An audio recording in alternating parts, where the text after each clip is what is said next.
नमस्कार, मैं हूं अमित पालित और इस वक्त की बड़ी खबर आपको बता दें। महाराष्ट्र के 4 से 5 शहरों में दंगे और हिंसा का मामला अब सियासी रंग लेता जा रहा है। इस पूरे मामले में अब बीजेपी कूद पड़ी है। सीएम विप्लव देव की सरकार ने इस हिंसा के पीछे त्रिपुरा में हिंसा को वजह बताने की थ्योरी को पूरी तरह से खारिज कर दिया है। त्रिपुरा सरकार ने महाराष्ट्र में हिंसा पर इंडिया टीवी से बात करके कहा है कि महाराष्ट्र में अफवाह फैलाकर हिंसा हुई है और त्रिपुरा में किसी मस्जिद को कोई नुकसान नहीं पहुंचा है। महाराष्ट्र में हिंसा को लेकर बीजेपी ने राहुल गांधी पर बड़ा अटैक किया है। बीजेपी के प्रवक्ता संबित पात्रा ने कहा कि राहुल गांधी के भाषण के बाद हिंसा हुई है और राहुल ने अपने भाषण में हिंदुओं पर अटैक किया, जिसका नतीजा यह निकला कि महाराष्ट्र में मुस्लिमों ने हिंसा शुरू कर दी। संबित पात्रा ने कहा कि महाराष्ट्र में हिंसा के पीछे त्रिपुरा की वारदात को वजह बताया जा रहा है, लेकिन ऐसी हिंसा वहां पर हुई नहीं है। तो आपको बता दें, जो तस्वीरें आप देख रहे हैं कल की तस्वीरें हैं, जब महाराष्ट्र के अलग अलग शहरों में जैसे नांदेड़ है, मालेगांव है, यहां पर अचानक मुस्लिम समुदाय की भीड़ निकल पड़ी। उसके बाद हिंसा की, जिसमें कई लोग घायल हुए हैं और वजह बताएगी कि त्रिपुरा में हिंसा हुई थी, जबकि त्रिपुरा में फेक न्यूज को सोशल मीडिया के जरिए फैलाया गया था, जिसके चलते वहां पर कार्रवाई करते कई लोगों को गिरफ्तार भी किया गया। आज त्रिपुरा सरकार ने बयान जारी किया है। त्रिपुरा पुलिस ने 28 अक्टूबर को ही बयान जारी करके कहा था कि किसी मस्जिद को कोई नुकसान नहीं पहुंचा है और लोग अफवाहों से दूर रहें। यह स्पष्ट करना चाहता हूं कि कंचनपुर सब डिवीजन पूरी तरह पीसफुल है। मैं त्रिपुरा वासियों से यह आग्रह करता हूं कि ट्विटर और फेसबुक पर चलाए जा रहे फेक न्यूज एंड रूमर्स से भ्रमित न हो। प्लीज ऐसे फेक न्यूज और रूमर्स को शेयर न करिए। Tripura police in fake news and rumours फैलाने वालों पर उचित कानूनी कार्रवाई करेगी। मैं स्पष्ट करना चाहता हूं कि पानी सागर में कोई मस्जिद में आगजनी नहीं हुई है और वहां हुए इंसिडेंट पे पुलिस पूरी तरह कानूनी कार्रवाई कर रही है। मेरा त्रिपुरा वासियों से यह अनुरोध है कि आप पुलिस की सहायता करें और इन फेक न्यूज और रूमर्स फैलाने से बचें। अब आपको 7 नवंबर का भी त्रिपुरा पुलिस का बयान सुनवाते हैं और कैसे पुलिस ने अफवाहों से दूर रहने की अपील की थी। सोशल एलिमेंट सोशल मीडिया का मिसयूज करते हुए अफवाहें फैला रहे हैं। हम आपको अश्योर करना चाहते हैं कि इस तरह की कोई भी घटना धर्मनगर में घटित नहीं हुई है। पुलिस टीम पूरी तरह से मुस्तैद है, स्थिति पूरी तरह से नियंत्रण में है। नॉर्थ त्रिपुरा और पानी सागर में किसी भी मस्जिद में आगजनी की कोई घटना नहीं हुई है। आपको किसी भी तरह की कोई परेशानी होने पर तुरंत नजदीकी पुलिस स्टेशन में संपर्क करें। मेरी आप सबसे विनम्र अपील है कि इस तरह की रूमर्स को ध्यान न दें और न ही इन्हें बढ़ावा दें। आप सबसे अपील है कि पुलिस का सहयोग करें और किसी भी तरह से पैनिक ना हो। त्रिपुरा पुलिस इस तरह से सोशल मीडिया का मिसयूज करने वालों के अगेंस्ट में कठोर कार्रवाई करेगी। त्रिपुरा पुलिस का बयान आपने देखा। अब आपको बताते हैं कि संबित पात्रा ने महाराष्ट्र की हिंसा को लेकर राहुल गांधी पर कैसे अटैक किया है। राहुल गांधी ने अपनी पार्टी के ट्रेनिंग सेशन में भाषण दिया और उन्होंने हिंदुओं को टारगेट किया। इसका नतीजा यह निकला कि महाराष्ट्र में मुस्लिमों ने हिंसा शुरू कर दी और इसके पीछे दलील दी गई कि त्रिपुरा में हिंसा हुई है, लेकिन ऐसी हिंसा नहीं हुई है। यह कहना है संबित पात्रा का, जो कि प्रवक्ता है बीजेपी के। और उन्होंने अपने इस ट्वीट में जिक्र किया है कि कल राहुल गांधी ने जब ट्रेनिंग सेशन के दौरान हिंदू और हिंदुत्व को लेकर सवाल उठाए थे, हिंदू धर्म को हिंदुत्व से अलग बताया था और उन्होंने टारगेट किया था कुछ पर्टिकुलर विचारधारा को। उसके बाद संबित पात्रा का कहना है कि यह घटना घटी है महाराष्ट्र में, जहां पर मुस्लिम समुदाय के लोगों ने हिंसा की। महाराष्ट्र में हिंसा के मामले में राज्य के गृह मंत्री दिलीप वलसे पाटिल ने नेता विपक्ष सहित सभी दलों के नेताओं से बात की है और कहा है कि सभी पक्षों और दलों से शांति बहाली के लिए मदद की जाए। नहीं, जो घटना कल हुई, जो त्रिपुरा में घटना हुई, उसका निषेध करने के लिए कुछ निवेदन देने वाले थे। उसमें से कोई पथराव हुआ, कोई नुकसान हुआ और आज उसका परिणाम स्वरूप जब भी अमरावती बंद का ऐलान किया गया तो अमरावती बंद में आज भी वहाँ पर कोई हिंसात्मक घटना हुई है। तो मैं इसका निषेध करता हूँ कि ये ठीक नहीं है कि इससे समाज का स्वास्थ्य बिगाड़ने का काम कोई भी नहीं करे। इसलिए मैं सबसे अपील करता हूँ कि सब हिंदू हो, मुस्लिम हो, सभी राजकीय पार्टी के नेता हो या कोई संगठन हो, सामाजिक संगठन हो, सब ने इसमें मदद करना चाहिए। मैं तो सभी राजकीय पार्टी के प्रमुख लोगों से बात कर रहा हूँ।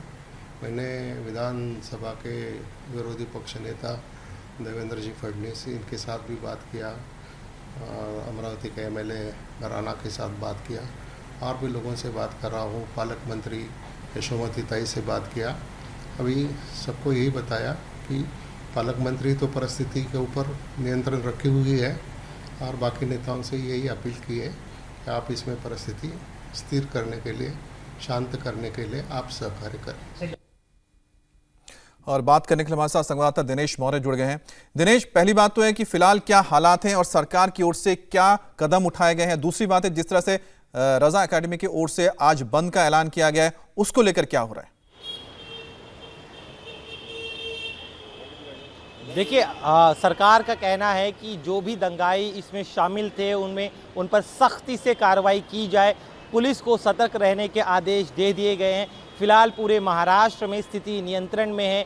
जिन जिन जगहों पर कल तनाव हुआ था वहां पर तनावपूर्ण शांतता है, लेकिन कल के बाद आज तक, अब इस समय तक कोई भी अप्रिय घटना नहीं हुई है। तो हम कह सकते हैं कि हालात पूरी तरह से नियंत्रण में है।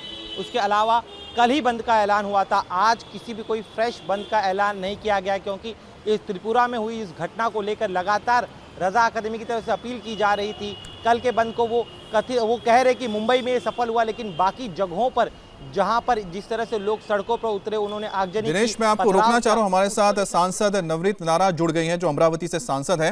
नवनीत जी, फिलहाल आपके पास क्या जानकारी है, किस तरह के हालात है और आखिरकार कैसे हिंसा भड़की इन इलाकों में? मुझे लगता है कि अमरावती डिस्ट्रिक्ट में कल जो हुआ वो निषेध करने जैसे ही काम हुआ है। और बार बार हम एज ए लोक प्रतिनिधि, एज ए अमरावती डिस्ट्रिक्ट को रिप्रेजेंट करने के नाते मैं बार बार शांति की अपील लोगों से कर रही हूँ। पर कुछ नेता, मैं सभी पक्ष और पार्टियों को मैंने विनती की है कि कोई पार्टी की राजनीति इसमें इन्वॉल्व ना करें और हमारे अमरावती को और बाकी जगहों पे भी ये शांति का ही डिस्ट्रिक्ट और लोगों के लिए सिक्योरिटी रखने की जवाबदारी हम लोगों की है। पर कुछ हमारे एज ए गार्जियन मिनिस्टर जो अमरावती के हैं, वो इस चीज को और अलग करके उसे राजनीति का मोड़ देके और लोगों को भड़काने का काम कर रहे हैं। तो मैंने सभी को, हमारे अमरावती के लोगों को और सभी पॉलिटिकल लीडर्स को और सभी पार्टीज को, संगठनों को विनती की है कि शांति के मार्ग से हमने निषेध करना चाहिए। जो हुआ उसका निषेध हमने भी किया और जो लोग आज निकले हैं उनको भी यही मैंने विनती की है कि इसे पॉलिटिकल का ये ना देते हुए, जितने भी पॉलिटिकल हमारी गार्जियन मिनिस्टर ने और संजय राउत ने जिस तरीके से बयान दिए हैं अमरावती को लेकर, वो भी निषेध करने जैसे हैं। बहुत बहुत शुक्रिया। हमारे साथ जुड़ी थी नवनीत राणा, जो कि अमरावती से सांसद है, और उन्होंने खुद अपील की है कि जो लोग हैं शांति बनाए रखें। और साथ ही साथ उन्होंने एक बहुत क्लियरली एक बात कही है कि जो पॉलिटिक्स कर रहे हैं, जो दूसरे जो नेता हैं, वो भी कोई ऐसा बयान ना दे जिससे कि वहां पर हालात खराब हो। उन्होंने सत्ताधारी पक्ष के लोगों को भी सीधा इसमें खींचा है। कल महाराष्ट्र में बंद का आह्वान रजा अकादमी ने किया था और रजा अकादमी के महासचिव सईद नूरी ने कहा है कि त्रिपुरा की सरकार झूठ बोल रही है। कुछ मुट्ठी भर लोगों ने दंगा किया, जिसने दंगा किया उस पर कार्रवाई होनी चाहिए। चलो जल्दी जाओ। हमारे साथ रजा अकादमी के सईद नूरी हैं, सीधे उन्हीं से बात करते हैं। नूरी साहब, आप लोगों ने इस बंद का ऐलान किया था, बंद में हजारों की संख्या में लोग आए। कल आपका बयान आया कि बंद अमन से पूरा किया गया, लेकिन नांदेड़ हो, वाशिम हो, अमरावती हो, इन कई जगहों पर पथराव किया गया, आगजनी की गई। क्या ये अमन था? जो दंगाई हैं, जो फसादी हैं, उनके साथ कानून वही शुरू करे जो आम लोगों के साथ करता है। लेकिन सर, ये आपकी जिम्मेदारी नहीं बनती, क्योंकि आप पूरे इस जो मोर्चे को सर लीड कर, आप लोगों ने शुरुआत से ही इनिशिएट किया था। इस तरह का बंद एक घर में जाके कोई लीड नहीं करता है, अपना पैगाम दे देता है कि ये नामूसे रिसालत के लिए था। और ये तो कुछ नहीं, मुट्ठी भर लोग निकले हैं। हुजूर के नाम पर पूरा मुल्क का मुसलमान निकल सकता है, पूरी दुनिया का मुसलमान निकल सकता है। और उसके अंदर इस पथराव हुआ, आगजनी हुआ, ये देखिए, आप विरोध प्रदर्शन करने में कोई बुराई नहीं, लेकिन अगर आगजनी हो रही, पथराव हो रहा, तो उसकी जिम्मेदारी भी बनती है। जो हमने बता दिया ना कि कानून अपना काम करे। हम गए थे पत्थर मार रहे। जो आदमी फसादी है, जिसने दंगा किया है, जिसने फसाद किया है, उसके साथ कानून अपना काम करे। लेकिन सर, जिस तरह से आप कहते कि लोग सड़कों पर उतरे, कोई आपकी जिम्मेदारी नहीं आपकी जिम्मेदारी नहीं बनती। आप हमसे क्या बुलवाना चाहते हैं? मैं कुछ बुलवाना नहीं चाहता सर, इसलिए बोल रहे हैं, बस जितना बोल रहे हैं समझो आप। यानी वो ये आपके टीवी का अंदाज ही यही है, इसीलिए आपको लोग बयान नहीं देते हैं कि जबरदस्ती लोगों को फांसना। और कल आप लोगों ने नहीं दिखाया, कल क्यों नहीं दिखाया आप लोगों ने? सर कल भी दिखाई खबर त्रिपुरा सरकार में, इसलिए ये तमाम सवाल इसलिए पूछ रहा हूँ। त्रिपुरा सरकार का बयान आया जो है, हमको बताना था वो हमने बता दिया। दंगा आप करो और फसादी हमको बोलो। जी देखिए दंगा वहां पर रसूलुल्लाह के सामने तौहीन हुई, जब तो तुम आपके कानून जून नहीं, वो भी खबर दिखाई गई, इसमें कोई जो नहीं। मतलब हमारा यही है कि जो आदमी जो करे उसके साथ करो, जो गलत किया उसके साथ निपटो, आप कानून अपना काम करे। देखिए आपकी बात चलिए बिल्कुल जायज है। सवाल अब ये है कि त्रिपुरा सरकार ने अभी इंडिया टीवी से कुछ समय पहले बात की, उनका ये कहना है कि रजा अकादमी का ये कहना है कि त्रिपुरा में मस्जिद जो है उन पर हमला किया गया, जलाया गया, यह सरासर गलत है, रजा अकादमी अफवाह फैला रही है।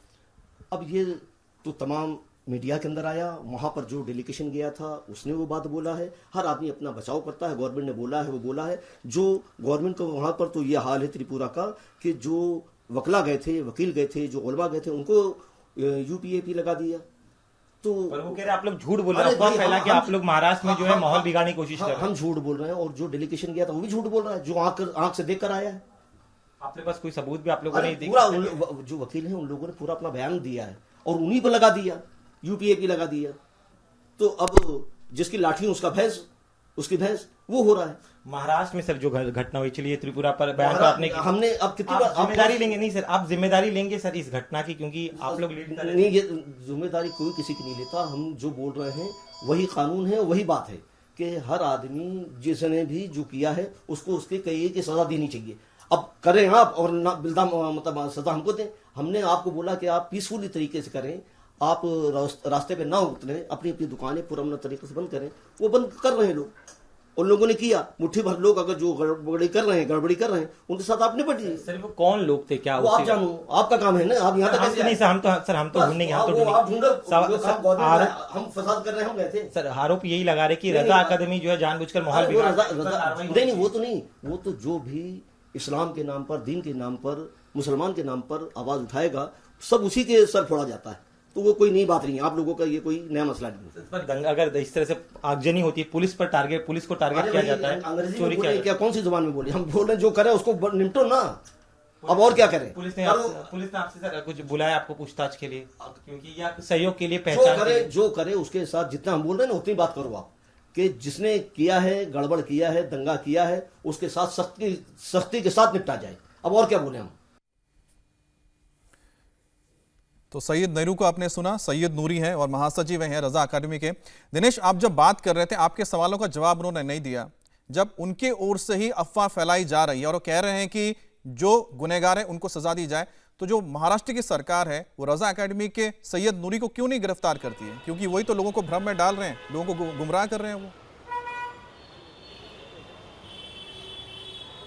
जी बिल्कुल, देखिए आंदोलन का ऐलान भी उन्होंने ही कहा था, रजा अकादमी ने ही कहा था कि लोग सड़कों पर आए जो है और इस पूरे त्रिपुरा में जो घटना हुई उसका विरोध करें। लेकिन अब जब आंदोलन बेकाबू हो गया, हिंसा होने लगी, तब रजा अकादमी जो है वो पल्ला झाड़ने की कोशिश कर रही है। और अभी सरकार की तरफ से यही कहा जा रहा है कि अभी उनकी प्राथमिकता यही है कि हालात जो सामान्य हुए उसे बरकरार रखे जाए और जो एक्चुअली दंगे में शामिल थे उन्हें चिन्हित कर उन्हें गिरफ्तार किया जाए। और उसके बाद किसकी गलती थी, क्या रजा अकादमी जो लोग दंगा कर रहे तो क्या उसमें कोई भी व्यक्ति रजा अकादमी से प्रत्यक्ष रूप से अप्रत्यक्ष रूप से जुड़ा हुआ था? नहीं, उसकी भी जांच की जाएगी। सबसे अहम, जिन लोगों ने इस पूरे आंदोलन का आयोजन किया था, लोगों को सड़कों पर आने के लिए आंदोलन करने के लिए कह रहे थे, सईद नूरी हो या फिर अन्य हो, क्या उन पर कोई सरकार कार्रवाई करती है? नहीं, ये देखना अहम होगा। बिल्कुल दिनेश, आपने बिल्कुल सही बताया है कि आखिरकार अब देखना होगा कि जो सरकार है, सरकार क्या जो सईद रजा अकेडमी है और जो नूरी साहब हैं, क्या उनके खिलाफ कोई कार्रवाई करती है कि नहीं करती? क्योंकि यही तो मेन मास्टरमाइंड और कल्प्रिट इसमें निकले हैं, क्योंकि लोगों को यही गुमराह कर रहे हैं। बहुत बहुत शुक्रिया आपका। महाराष्ट्र में कल अफवाहों के बाद फैली हिंसा के बाद आज पुलिस का एक्शन भी जारी है। मालेगांव में पुलिस ने हिंसा के 10 आरोपियों को गिरफ्तार किया है और बाकी आरोपियों की तलाश और पहचान में पुलिस जुटी हुई है। नांदेड़ में भी 5 लोगों को गिरफ्तार किया गया है, वहीं वासिम में 7 लोग हिरासत में लिए गए हैं।